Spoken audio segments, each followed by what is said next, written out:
بسم اللہ الرحمن الرحیم۔ دیکھیے، اللہ تبارک و تعالیٰ نے خودکشی کو حرام قرار دیا ہے۔ نبی کریم صلی اللہ علیہ وسلم نے ارشاد فرمایا کہ جس طریقے سے اپنے آپ کو ہلاک کرے گا وہ اسی طرح ہلاک کرتا رہے گا۔ ایک تو قبر کے بارے میں ہی فرمایا کہ وہ قبر میں اسی طرح ہلاک کرے گا، اور ایک روایت میں ہے کہ وہ جہنم میں جب ڈالا جائے گا تو جس طریقے سے اس نے اپنے آپ کو ہلاک کیا وہ ہلاک کرتا ہی رہے گا۔ پھر وضاحت فرمائی کہ کسی نے اوپر سے اپنے آپ کو گرایا تو وہ اپنے آپ کو اوپر سے گراتا رہے گا، کسی نے زہر کھایا تو وہ زہر کھاتا رہے گا، یعنی وہ زہر کھائے گا، وہی تمام اذیت اور تکلیف ہوگی، موت ہوگی نہیں آخرت میں، مرے گا نہیں لیکن تمام تر وہی اذیت پائے گا، پھر ٹھیک ہوگا، پھر کھائے گا زہر، پھر اس طریقے سے اس کا سزا کا سلسلہ جاری و ساری رہے گا۔ تو اس میں یہ پوچھا کہ کیا خودکشی کرنے والے کے لیے دعائے بخشش و مغفرت کر سکتے ہیں کہ نہیں؟ تو بالکل کر سکتے ہیں۔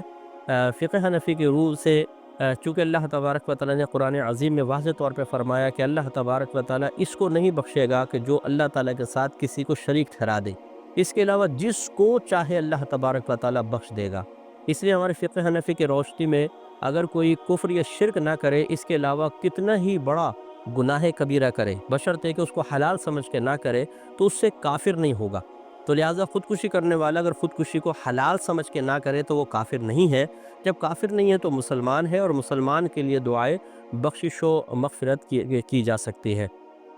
ایک حضرت عمر رضی اللہ تعالیٰ عنہ کے بارے میں منقول ہے، وہ فرماتے ہیں کہ ہم مکے سے ہجرت کر کے مدینہ آیا تو میرے ساتھ ایک دوست بھی آیا، پھر ہم جہاد پر گئے اور وہاں پر اس کو بہت زیادہ زخم آئے، اس کی انگلیوں پہ بہت زیادہ زخم آ چکے تھے، تو اس نے زخموں کی تاب نہ لا کر اپنے تیر کے اگلے حصے سے اپنی انگلیوں کو کاٹ دیا، تو اس سے بلیڈنگ زیادہ ہو گئی اور ان کا وصال ہو گیا۔ حضرت عمر بن طفیل دوسی رحمۃ اللہ علیہ رضی اللہ تعالیٰ عنہ ان کا نام تھا، یہ کہتے ہیں کہ پھر میں نے اس کو خواب میں دیکھا تو دیکھا کہ اس نے اپنے ہاتھ پیچھے کو کیے ہوئے ہیں۔ تو میں نے اس سے پوچھا کہ ما فعل اللہ بک، اللہ تبارک و تعالیٰ نے تیرے ساتھ کیا معاملہ کیا؟ تو اس نے جواب دیا کہ اللہ تعالیٰ نے میری بخشش و مغفرت فرما دی ہے، اس وجہ سے کہ میں نے اللہ تعالیٰ اس کے رسول کی طرف ہجرت کی تھی۔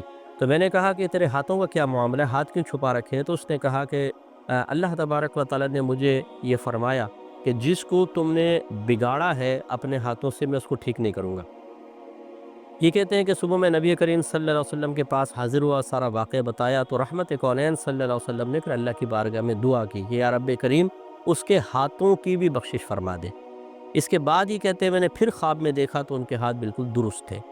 تو خلاصہ کلام یہ ہے کہ یہ چونکہ صحیح حدیث کے اندر یہ مسئلہ آیا، مسلم شریف کی روایت ہے، لہٰذا اس سے پتہ یہ چلا کہ اگر کوئی حالانکہ انہوں نے خودکشی کے غالباً ارادے سے نہیں کیا تھا، وہ تو زخموں کی تاب نہ لا کر بہت تکلیف تھی تو اس کو کاٹا، لیکن بلیڈنگ زیادہ ہو گئی، لیکن اس حدیث کو نقل کیا ہے خودکشی کے باب میں ہی، تو اس لیے اس جہت سے میں یہ عرض کر رہا ہوں کہ بہرحال بخشش و مغفرت ہو سکتی ہے، ان کا باقاعدہ جنازہ پڑھایا گیا ہے۔ تو فقہ حنفی کی روشنی میں چونکہ وہ شخص مسلمان ہے، اس کو غسل دیا جائے گا، نماز جنازہ پڑھائی جائے گی، اس کے لیے دعائے بخشش و مغفرت کی جا سکتی ہے، اور دعائے بخشش و مغفرت ہو سکتی ہے۔ اس کے علاوہ آپ ایصال ثواب جو کرنا چاہیں، فرض ہے، واجب ہے، سنت ہے، نفل ہے، آپ جو بھی عمل کریں، آپ دل میں نیت کریں کہ اللہ تبارک و تعالیٰ اس کا ثواب فلاں کو پہنچائے، انشاءاللہ عز و جل پہنچے گا۔ تو اس طریقے سے، لیکن بہرحال یہ ضرور ہے کہ یوں بھی نہیں ہونا چاہیے کہ خودکشی کرنے والے کی ہم حوصلہ افزائی کریں۔ اسی لیے ہمارے اکابرین جیسے بڑے جو معظم دینی ہیں، اگر کوئی شخص خودکشی کر کے فوت ہو، وہ اس کے جنازے میں شرکت نہ کریں تو ان کے لیے شرعی طور پر بالکل اجازت ہے۔ یعنی عام لوگوں کو کہہ دیں تم جنازہ پڑھو، یہ سب کو منع نہیں کر سکتے، عام لوگوں کو اجازت دیں اور خود نماز جنازے میں شرکت نہ کریں تاکہ لوگوں کو عبرت حاصل ہو کہ نہیں بھائی یہ برا فعل ہے، ایسا نہیں کرنا چاہیے۔ تو خلاصہ کلام یہ ہے کہ خودکشی کوئی اچھی چیز نہیں ہے۔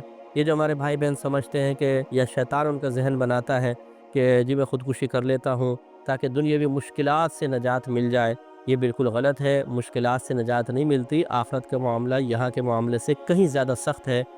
خودکشی کرنے والا بہت زیادہ پچھتاتا ہے، یہ تو ان سے جا کے معلوم ہوگا۔ اس ویڈیو کو صدقہ جاریہ کی نیت سے تمام مسلمانوں کے ساتھ لازمی شیئر کر دیجیے گا۔ اپنا بہت سارا خیال رکھیے گا۔